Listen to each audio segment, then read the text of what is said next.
नमस्कार दोस्तों, आप सबका मेरे channel fine art with Meenu में स्वागत है।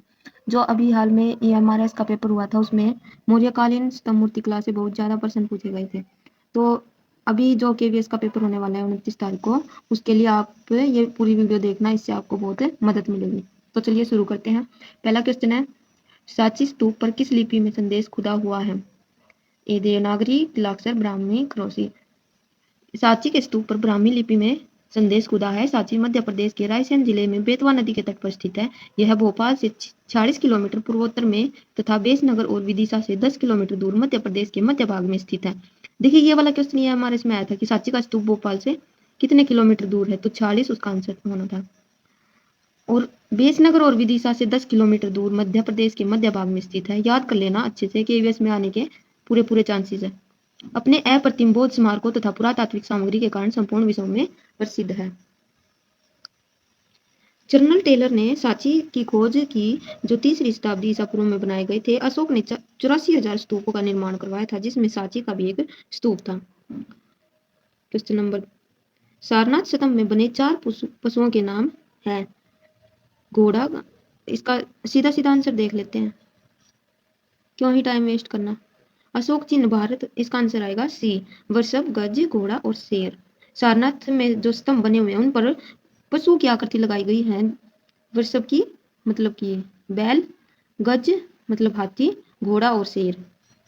अशोक चिन्ह भारत का राष्ट्रीय प्रतीक है। इसको सारनाथ में मिली अशोक लाट से लिया गया है।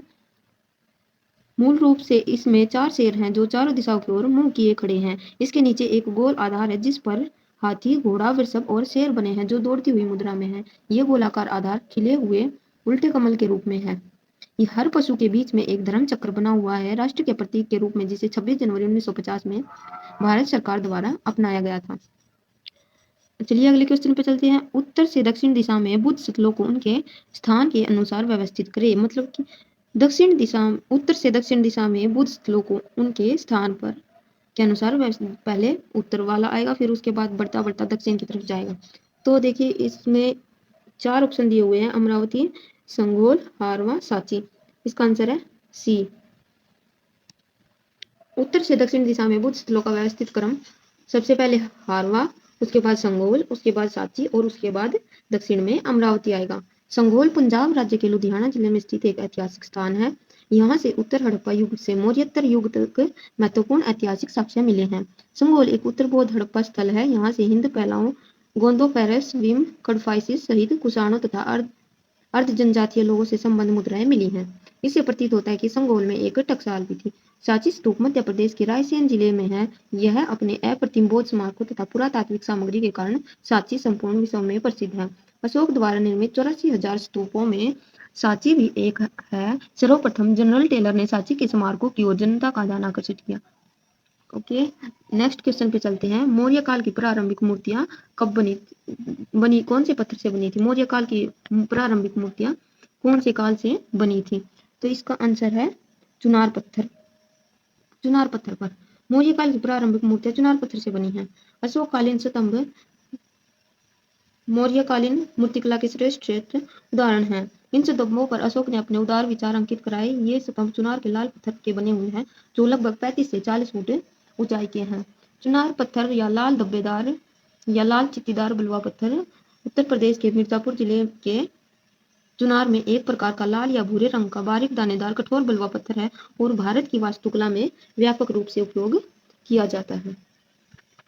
नेक्स्ट क्वेश्चन पर चलते हैं। सांची के कितने तोरण द्वार हैं? तो सांची के जो तोरण द्वार है वो 4 है, चारों दिशाओं में है।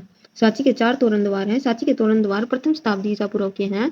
सबसे पहले दक्षिणी द्वार बनवाया गया था, यह मुख्य प्रवेश द्वार था। इसके बाद क्रमशः उत्तरी, पूर्वी व पश्चिमी द्वार बने। इन तोरणों में चौपहल 2 स्तंभ हैं जो 24 फुट ऊंचे हैं। इन पर थोड़ी सी कमानीदार ऊपर की ओर तनी हुई 3 मूर्तियां हैं।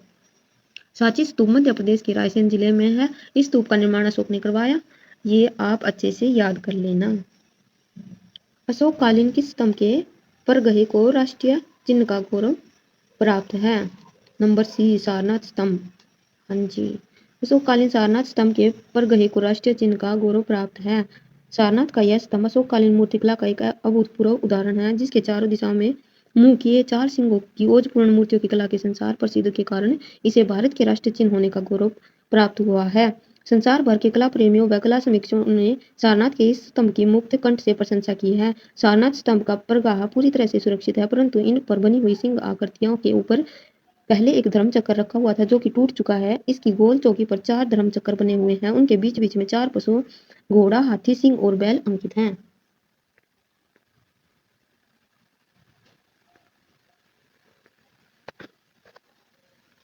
नेक्स्ट क्वेश्चन है, मूर्तियों पर विशिष्ट ओपदार पॉलिश इस काल की विशेषता थी। मूर्तियों पर विशिष्ट ओपदार पॉलिश मौर्य काल की विशेषता थी।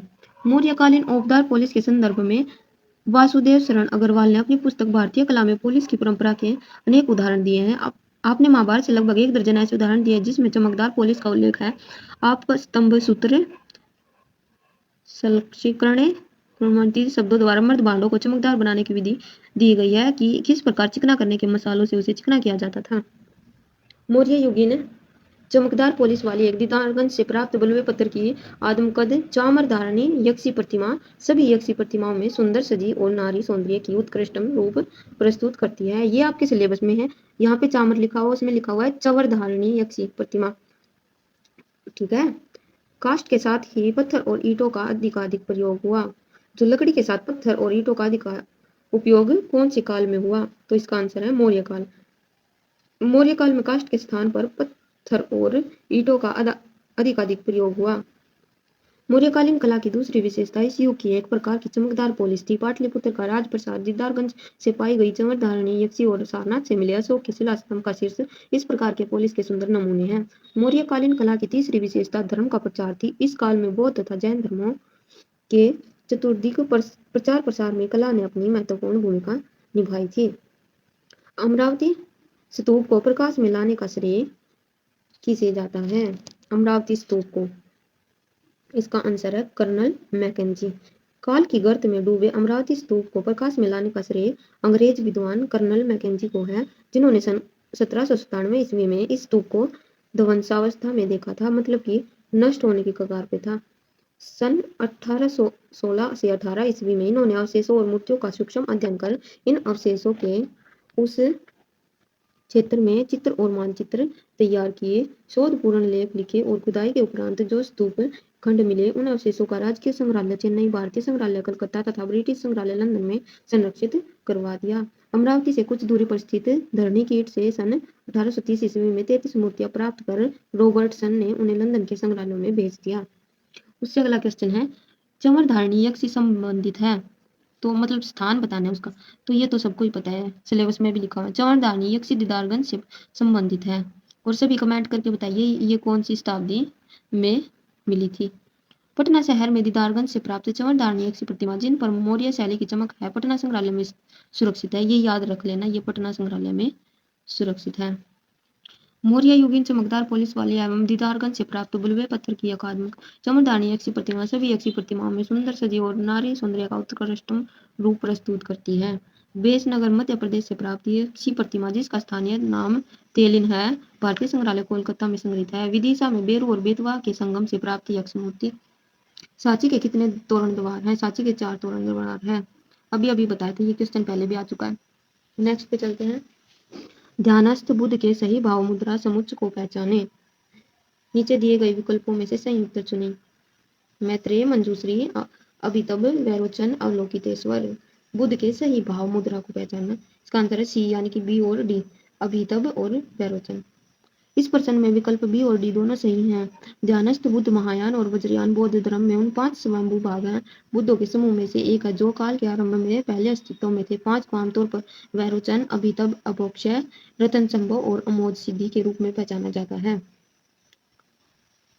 मुद्रा इन 5 का लगभग एक समान कलांकन किया गया है। सभी भिक्षुओं के पहनावे में पद्मासन में बैठे हुए एक जैसे शिरोवस्त्र पहने हैं और उनके कानों की लंबी लवे हैं। वैरोचन को महावैरोचन भी कहा जाता है। कुछ बौद्ध मतावलंबी वैरोचन या महावैरोचन को 5 स्वयं ध्यानी बौद्धों से अलग मानते हैं, जिनमें से एक को वैरोचन के नाम से भी जाना जाता है। वैरोचन संस्कृत भाषा का शब्द है जिसका शाब्दिक अर्थ है प्रबोधक। नेक्स्ट क्वेश्चन है, किस स्तूप के तोरण द्वार विश्व प्रसिद्ध हैं? तो ये तो सबको ही पता है। सांची स्तूप के तोरण द्वार विश्व प्रसिद्ध है क्योंकि उन पे ना बहुत ज्यादा मात्रा में सजावट की गई है। बुद्ध के जीवन के बारे में उनके ऊपर सजावट करके दर्शाया गया है। सांची स्तूप विदिशा से 9 किलोमीटर उत्तर पश्चिम की ओर, ये याद कर लेना बच्चों, विदिशा से 9 किलोमीटर उत्तर पश्चिम की ओर मध्य रेलवे के बिना तथा भोपाल जंक्शनों के बीच रायसेन जिले में स्थित है। अपने अप्रतिम बौद्ध स्मारकों तथा पुरातात्विक सामग्री के कारण सांची संपूर्ण विश्व में प्रसिद्ध है। जनरल टेलर ने सांची के स्मारकों की ओर जनता का ध्यान आकृष्ट किया। अशोक द्वारा निर्मित 84,000 स्तूपों में से सांची भी एक है। सांची के सभी तोरण द्वार ईसा पूर्व पहली शताब्दी के हैं। सबसे पहले दक्षिणी द्वारा बनाया गया था, यह मुख्य प्रवेश द्वार था। इसके बाद क्रमशः उत्तरी, पूर्वी व पश्चिमी तोरण द्वार बने। मूर्तियों पर ओकदार पॉलिश किस काल की विशेषता है? मौर्य काल की है। अभी अभी आया था ये क्वेश्चन, दोबारा से रिपीट हो चुका है। तक्षशिला का सबसे महत्वपूर्ण स्तूप कौन सा है? नंबर 1 है। इसका आंसर है धर्मराज का बौद्ध स्तूप। धर्मराज का बौद्ध स्तूप तक्षशिला क्षेत्र में स्थित है। इस स्तूप का निर्माण सम्राट अशोक ने 3री शताब्दी ईसा पूर्व में कराया था। धर्मराज का स्तूप धर्मराज शब्द से लिया गया है। इस स्तूप का व्यास 50 मीटर तथा ऊंचाई 15 मीटर है। इस स्तूप को 1980 में यूनेस्को की विश्व धरोहर सूची में शामिल किया गया। नोट, इस स्तूप को कुषाणों द्वारा 2री सदी में पुनर्निर्माण किया गया। निम्नलिखित में से बौद्ध धर्म का सबसे प्राचीन स्तूप कौन सा है? इसका आंसर है सारनाथ है। बौद्ध धर्म का सबसे प्राचीन स्तूप सारनाथ है। सारनाथ का धमेक स्तूप, धमेक स्तूप है, धमेक स्तूप उत्तर पूर्वी भारत के स्थित सबसे पुराना स्तूप है। सारनाथ वाराणसी से 6.4 किलोमीटर उत्तर में है। सारनाथ वाराणसी से 6.4 किलोमीटर उत्तर में है। इसका प्राचीन नाम ऋषिपतन है। यह मृगदाव हिरणों का जंगल था।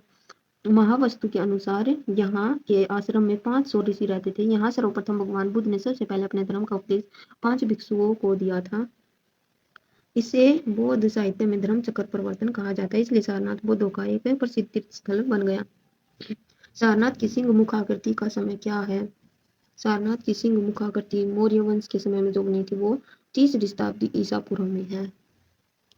ठीक है, ये बाकी वो जो ऊपर पढ़ाया था अभी वही। सारनाथ में अशोक का चतुर्भुज सिंह स्तंभ, भगवान बुद्ध का मंदिर, धार्मिक स्तूप, राजकीय संग्रहालय, जैन मंदिर, चीन मंदिर, मुलंग कुटी और नवीन विहार इत्यादि दर्शनीय हैं। भारत का राष्ट्रीय चिन्ह यहीं से के अशोक स्तंभ के मुकुट का द्वितीय आकृति है।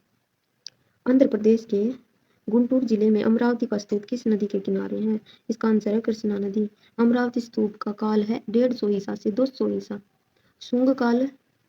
शुंग कुषाण काल में दक्षिण भारत में गोदावरी और कृष्णा के बीच कला की एक अन्य शैली का विकास हुआ। इसका प्रधान केंद्र अमरावती था। अमरावती स्तूप को प्रकाश में लाने का श्रेय अंग्रेजी विद्वान कर्नल मैकेंजी को है, जिन्होंने 1779 ईस्वी में स्तूप को ध्वंसावस्था में देखा था।